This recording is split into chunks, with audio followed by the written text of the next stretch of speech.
Welcome to the Humble Hoof podcast. My name is Alicia Harlov. This is a podcast for both horse owners and hoof care professionals, offering discussions into various philosophies on the health of the hoof and soundness of your horse. Please check us out on Facebook or at thehumblehoof.com.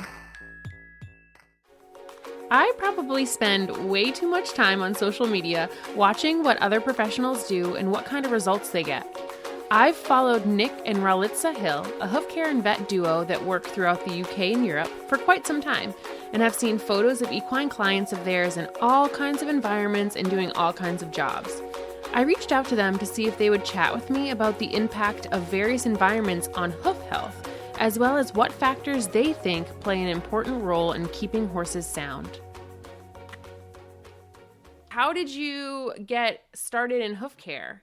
Basically, it was a bit accidental in a way.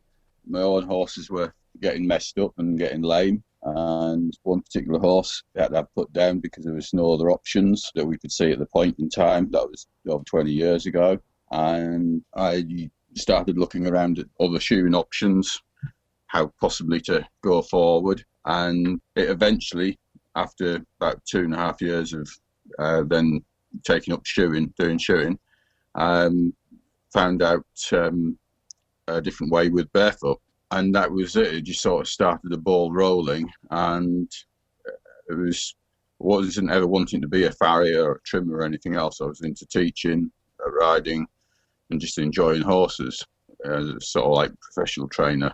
And ever since I started doing hooves, that took me away from wanting to train, because I saw the mess up of the feet and the balance, and that stopped me from wanting to teach people on unbalanced horses with terrible hooves. It was just a roll-on situation, really. One thing nudges into another, and you get led down a path.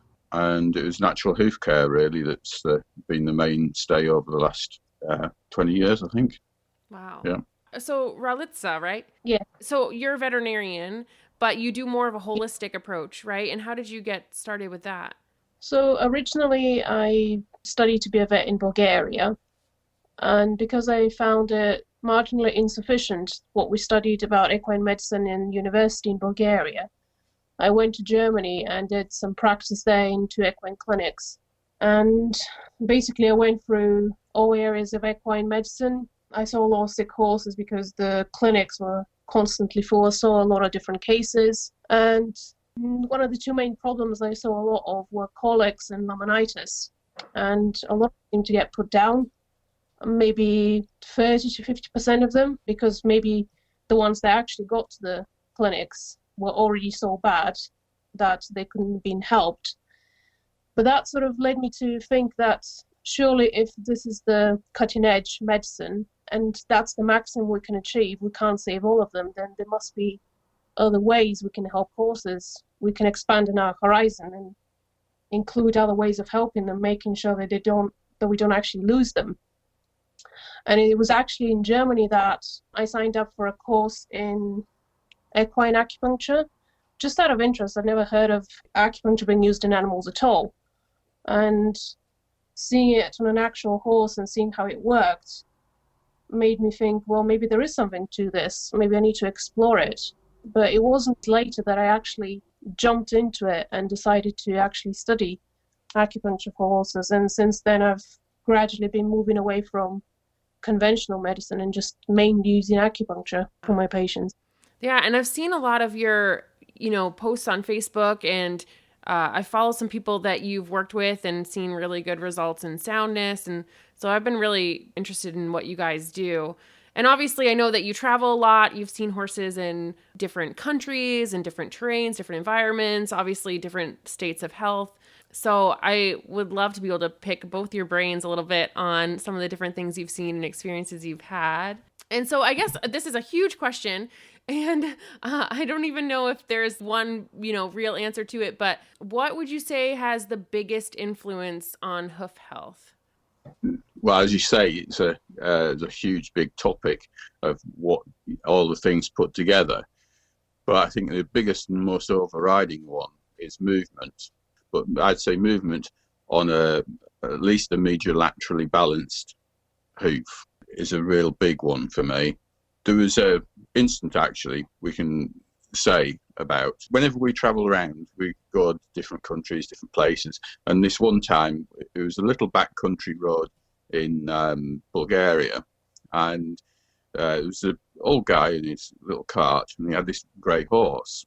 And he was trotting up the hill of this horse on this tarmac road. And this horse was sound as a pound. We always look to see if they've got shoes on or not. Some do, some don't. And this one didn't. And it was just motoring on like it had no care in the world. It wasn't the greatest looking, as in body-wise, muscle-wise, everything else. But it was from a poor village, and just, you know, you could tell by the dress of the guy, he wasn't a rich man. And so he pulled over. So we said, oh, can we have a look at your horse's feet? And he was getting very cagey about it, and he was very apologetic about the state of his horse's feet. And we picked them up to look at them. And this very sound-looking horse had divergent angles on its toes, quite a little bit long on its toe, but the white lines were as tight as a drum. The quality of the hoof was really good. And his only words were, I really apologise, I haven't actually got any shoes on. I'm really sorry, I haven't got any money to put shoes on the horse. And we said, no, we're quite happy that you haven't. And he couldn't quite get that idea. But we asked him, well, what do you feed the horse? And his answer was, whatever's affordable, whatever's around. It could be bread, it could be oats, it could be barley, anything really. Maize sometimes. Yeah, maize, yeah. Anything that you think is completely bad for a horse and give it bad condition and want thrush or whatever else. But there was no sign of thrush. There's a tight white line. All it was doing, that was keeping this horse going, was the fact that every single day he'd go from village to village to go and get bits of work or do something. And it's because of the movement, that was the only thing, because he didn't know anything else about balancing diets or anything else. So if you can have all the horrible stuff thrown at you, and you can still have what is a basically sound horse on hooves that shouldn't be as good as they were, it's quite a statement, really. Yeah. You know, I've come to horses where I've talked to the owners beforehand, and they told me that they're feeding them, you know, tons of sweet feed, and they're, you know, on lush grass. And I expect to show up to sore horses or awful feet. And I'm always surprised if I come to a horse that has really nice feet, and then I ask the owner, you know, show me their turnout environment, and they're out, you know, 24/7 on 20 acres, and they're moving freely in a herd. And I think that, yeah, I agree. I think movement plays a much bigger role than we even realize. And in a lot of current turnout situations in my area, there's just either not a lot of land, or they're out by themselves, or they only go out for a few hours. And I think that does play a huge role in what we're seeing in the feet. Yeah, obviously it isn't the whole story, but for me it's probably the biggest and most important one. And obviously a major lateral balance and the diet and everything else really is huge. But I think movement over and above everything else can make you get away with an awful lot that you shouldn't do. Actually, that's what I was going to ask about. Is you mentioned medial-lateral balance. And do you mean landing medial-laterally balanced in movement, like dynamic balance, or what are you referencing there when you say that? Basically, each time it hits the ground, major laterally, heel to heel, is equal. So when they're hitting on the ground, you can look at it and they're equal lengths. So you can look at the foot and it can be distorted, but the heels are equal lengths. So you've got that major lateral balance. And as long as you've got that, the horse can generally cope. If you've got a horse with joint issues, it's going to grow off one side or the other, it just means that you have to keep that maintained. And the more you keep that maintained, the better the rest of the skeletal system is. So, you know, I'll sometimes come to a horse that I see more often than not. The first time I come to a horse, a lot of them are landing really hard laterally. And do you adjust your trim if they're landing imbalanced medial-laterally when you see that? I think the first thing to say is it depends on what other issues there are. If it's been like that for a long, long time, then you're not going to make a big change in a trim. It's going to be over time. And you can't just do a trim and stand alone. You need somebody else that's going to look at the whole body as well and see what's going on there and help make changes. So then the horse can then adjust itself as well. Ralitsa's got a good story about a horse we trimmed in Bulgaria. Well, one of our clients in Bulgaria, Nick has trained the yard owner to trim their own horses. But this particular one, he was finding difficult, so he called Nick out to trim him. And it was particularly embarrassing for Nick to see that the horse, just after it's been trimmed, go worse than it was before. He went completely lame. It was hopping lame. It was terrible. I didn't know where to look.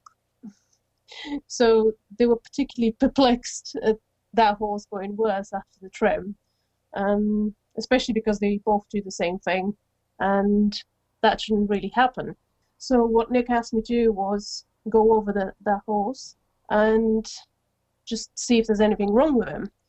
So I went over his body, did some stretches, and we walked him off again. Except he didn't just walk off. He went kicking, bucking, running, galloping around. Absolutely sound as a pound. Basically, you can't just balance the feet without helping balance the rest of the body. You know, it's never a standalone thing. So whenever you think you're really good, well, guess what? Sometimes you might not just be there all there yourself, you know. And so do you suggest body work usually, or do you just have the owners do stretches themselves? That very much depends on what I find. Sometimes we work together. If I'm called out to do acupuncture on a horse, particularly if he has a lameness issue, I always get Nick to look at the feet as well. And if they're out of balance, we always correct them. And I do the acupuncture, and sometimes I would suggest that they either get a massage therapist, a chiropractor, an osteopath, or some sort of other specialist that fits in with whatever I find on that horse. And sometimes if I believe that the issue's not within my competence, I would even get them to get the vet out first to evaluate it and see what needs to be done conventionally before I even move in. It very much depends on the case. Yeah. Yeah.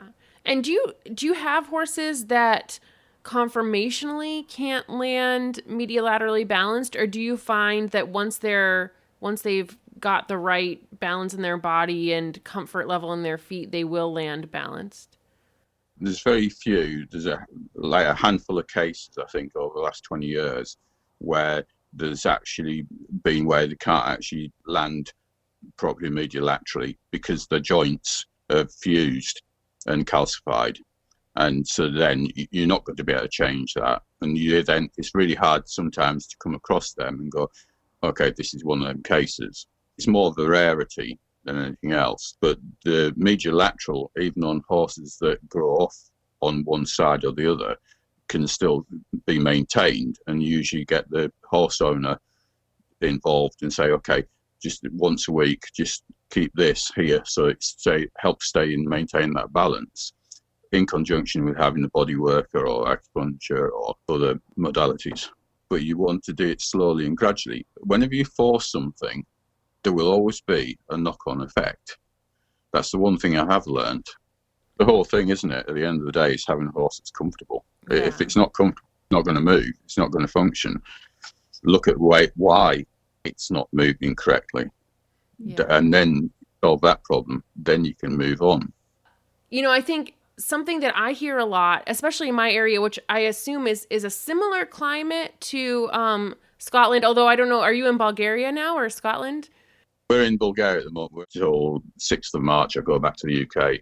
Oh, nice. So something I hear, which I don't know if you hear this too, but, some vets in the area, farriers, horse owners will say like, oh, because of our climate, because it's so wet, horses just have hoof issues. And I know that's similar to the UK, or I think we have somewhat similar climates. If anything, I think the UK gets more rain than we do. But, going on that same kind of idea, do you notice any differences in feet that are living in really wet environments versus the more desert type environments that you visited, and how much does that play a role in hoof health? Well, I would turn around and say the biggest difference is humanization of the horse in a given climate. We've done horses, say, in Israel, in the very north of Israel, it's very wet, lush grass around and rocks, and seen some semi-feral horses up there that run around, aren't really managed at all. And their feet are really good, rock solid, go over every stone you can, gallop over it, sharp rocks. And then in the desert of Israel, you got horses' hooves that are very well worn, very done. Now, one big thing about it is there's no chemicals, no fertilizers, there's no rich feeds given. Sometimes I've known them feed peanut hay in the desert areas when they got desperate for forage. But in the main, it's been fairly simple diet. In Bulgaria, a lot of the time, we see, and in Africa, there's fairly simplified diets. There's a lot of things that are wrong in all these different countries where you would say, well, some of these things could be more toxic. There's imbalance in levels of protein, carbohydrates, minerals, vitamins, all the rest of it. But in general, it isn't this big sweetie shop we have in the whole Western society where everyone has to give something like go faster food, go slower food, go shinier coat food, go this food, go that food. The animals are treated like pets generally, they're not worked. And that affects the metabolism, affects the immune system. There's a whole lot more horses seem to be prone to illnesses that they shouldn't be if they're fit, strong and healthy. So environment can play a part in it, as in if you're studying water all the time. I mean, horses aren't ducks, so the feet are going to get wetter and stay wet and soggy. But also then the grasses, it just takes a little flush of grass, a bit of fertilizer, a little bit of chemical, and it sends the system haywire. So any small change influences how strong that horse is, and therefore you'll see that come out in the hooves. If you feed a desert horse a lot of rubbish all the time, you can probably damage the horse's hoof and body as quickly as you can in a wet climate. In a dry climate, I think it is a little bit more healthy than a completely wet one all the time. And I think my advice is always try and find at least 4 hours a day where the horse can actually dry its feet off.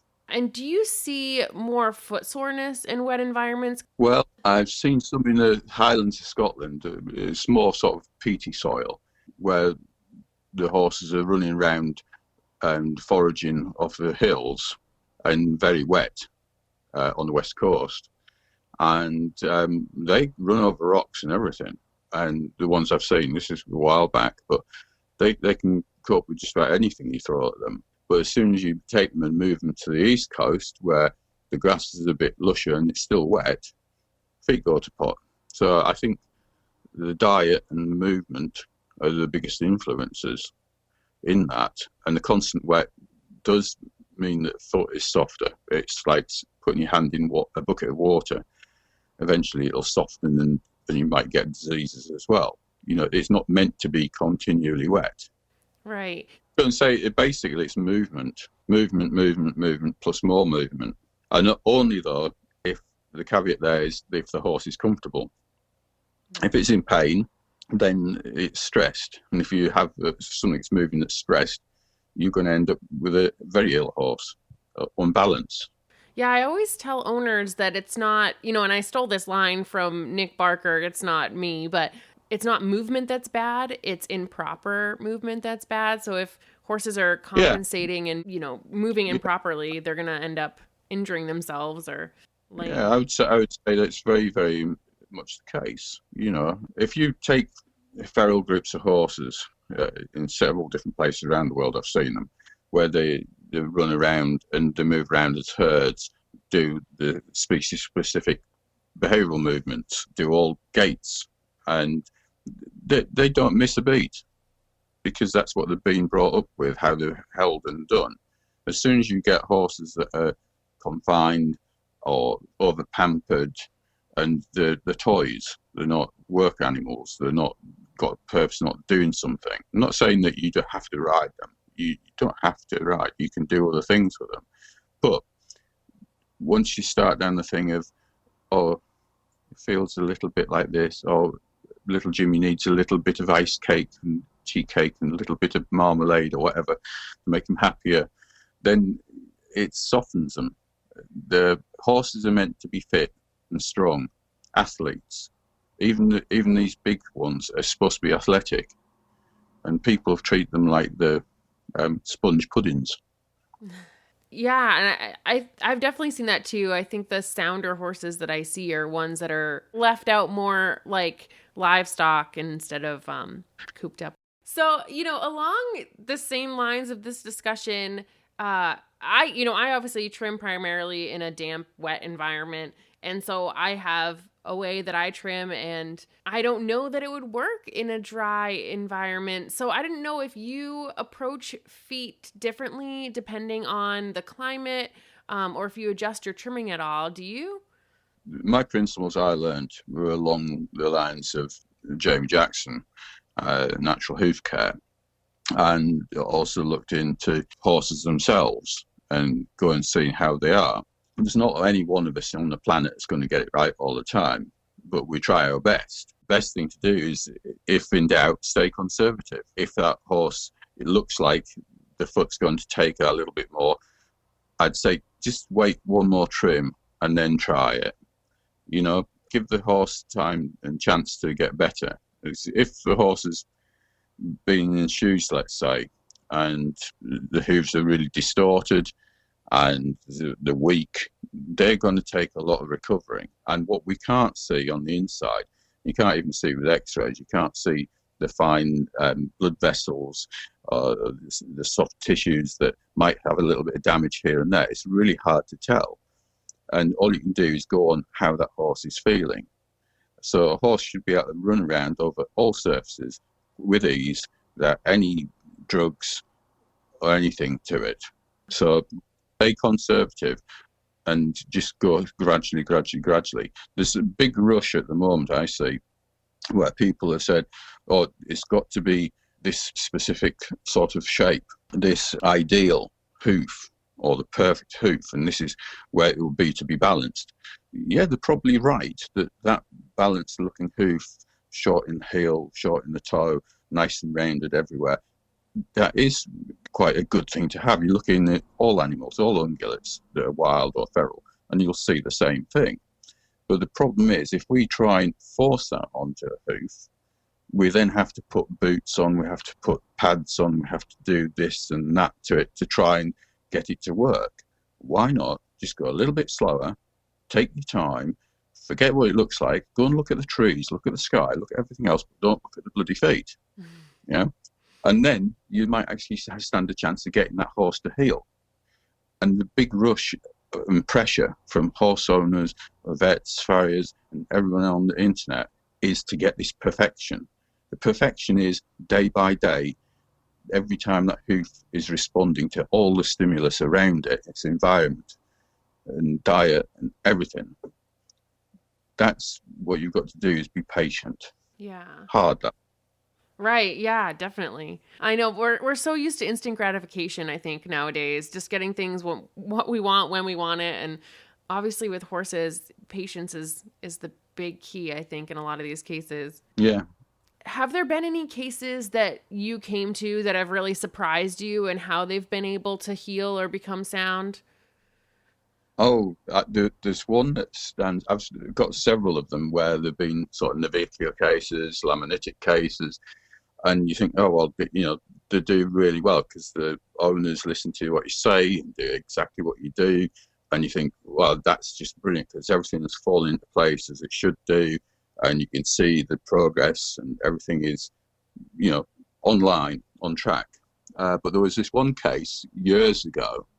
And I just stopped shooting about a year, I think it was. And they'd had several different farriers, specialists, and really good farriers, at it with all sorts of shoes and pads and wedges and you name it. And they'd x-rayed it and done everything. Anyway, had high ringbone, low ringbone, pedalostitis, navicular, had laminitis, thin soles. It actually had convex soles. The walls were thin. And the diet wasn't great, and she wasn't going to change that because she said, look, it's an old mare. It was only 15, I think, so it's not that old. And she said, if you take this barefoot and see how this one goes, and then we'll give you some more to do. And I thought, gee, thanks. So anyway, I took the shoes off, and that's basically all I could do. And I said, look, you've got an area here that's fairly soft. It's dry, but it's soft. just keep it in here so it can wander in and out as it's stable, and then we'll take it week by week and see how we go and give you more work to do as we go along. And within a week, she'd phone us up and say, this horse is really sound. Wow. And I'm thinking, I got the right person here. And yeah, it was the same horse. And within 4 weeks, this horse was walking over rocks and stones, and she was going to start riding it.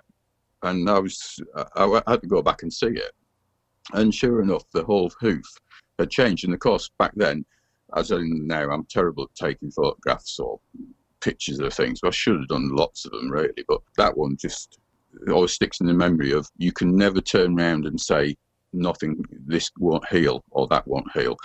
Things that have their own way of doing, and all you can do is release it and let it go. That's so interesting. I think for me, it's noticing about wear patterns and seeing, because with wear patterns, you can see how a horse wants to move left, right, straight, or what it doesn't want to do. And you can see it instantaneously, and you can turn around and tell the owner exactly how that horse wants to move, if it's stiff to the one side or the other. And all you do is you allow the patterns that are there, and then you help with the bits that the horse isn't wearing. A bit like an old pair of shoes, or a new pair of shoes, you get them. And then you walk in them and run in them and everything else. And after a while, they start wearing at one point in the heel and at another point in the toe.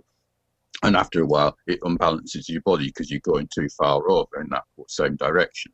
So then you have to throw them away and get a new pair of shoes or resole the other ones, depending if you've got any money or not, or a new pair of tyres. You're just basically helping the whole horse balance itself. And the more you get the owners to participate and get the horse moving, then the easier it is. So obviously we talked a lot about how movement can really affect feet. And so one of my big questions is, do you have clients, first of all, that have horses that are primarily stall kept? And if you do, have you been able to improve those feet? The answer to that is you can improve anything. There's an example of this, a white mare in Bulgaria, and one of our clients. The owners want the horse to be kept in a stable and also can go on the track during the day. They've got a track system, one of the first track systems in Bulgaria, a commercial one. And they want all the horses to be on the track.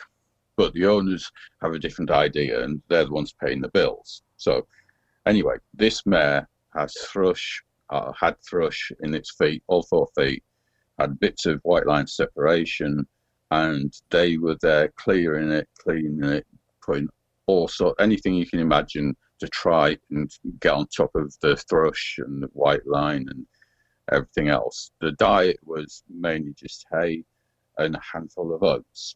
And the owner said, look, we're doing all we can do. We can't turn the owner of the stables. We can't turn it out fully because the owners won't let us, because that's what would be best. And the movement on the track had obviously helped the horse, but it just wasn't enough. So then Ralitsa said, well, just take out that handful of oats. That's all I'm asking you to do. Just take out the handful. But the owner wants the oats, and just take it out for 6 weeks, and let's see. So took the oats out. Guess what happened? All the thrush cleared up. All of the white line tightened. Horse was sound. Wow. A really simple thing like that. The other horses all had a handful of oats, and that was fine. Their systems were coping with it. They were out and about and moving. This horse wasn't. It was stagnating and then doing little bits of movement. They weren't riding it enough, weren't doing anything else enough with it. So that small handful made a huge difference to that horse. Each horse is so sensitive, and the more you stable it and less movement, the more you stagnate them. Stagnate the blood, stagnate the wind. The other thing is you've got the smell of the stables, the urine and poo and everything else. It's not pleasant smells. I wouldn't want to live in a toilet, but people think the horses are happy in a toilet. You then have to say, well, if you want your horse to be a lot better, a lot healthier, then you're going to have to do an awful lot of cleaning. Far more meticulous than you ever normally are. You're going to have to be extremely meticulous about what you feed it and why you're feeding it. Don't have them overweight because that cripples horses, and get them moving. Spend your time instead of grooming, washing their rugs or whatever else. Get them out and move, and just get out and move. That's what's needed, in my opinion, and that's what brings improvement to horses that are stabled. It can be done, but it's a lot of hard work and time spent by the owner doing that. Yeah, in my area, I don't know if you see this where you are, but we have some, show barns that will have horses inside for 23 hours a day. Like they only go out for an hour in the small little paddock. And I have the hardest time, a lot of those feet are contracted or really thrushy, or they just look like they're atrophied feet because they're not used, Yeah, there was reminds me of a little young filly, a year-old, had white line separation, had thrush, a yearling. And it's because they had it stabled all the time. And it's just like, it's absolutely ludicrous. And anybody that does that, really, you can deem them as being cruel. Now, if you're going to do that, then you're going to have to negate that stagnation by working harder, getting them out and moving, because the horses are not built for that. They're supposed to be out and moving. The lungs are supposed to move. Without movement, the lungs don't work properly. The blood doesn't go around properly. The nerve system doesn't work properly.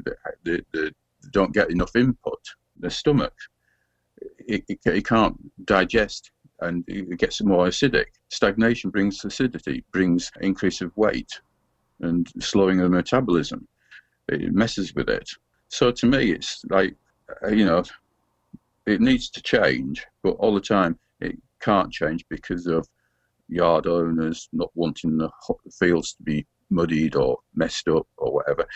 Then it's up to them to change the way they manage their stables. Start putting dry areas out there. Start thinking about the horse rather than the property.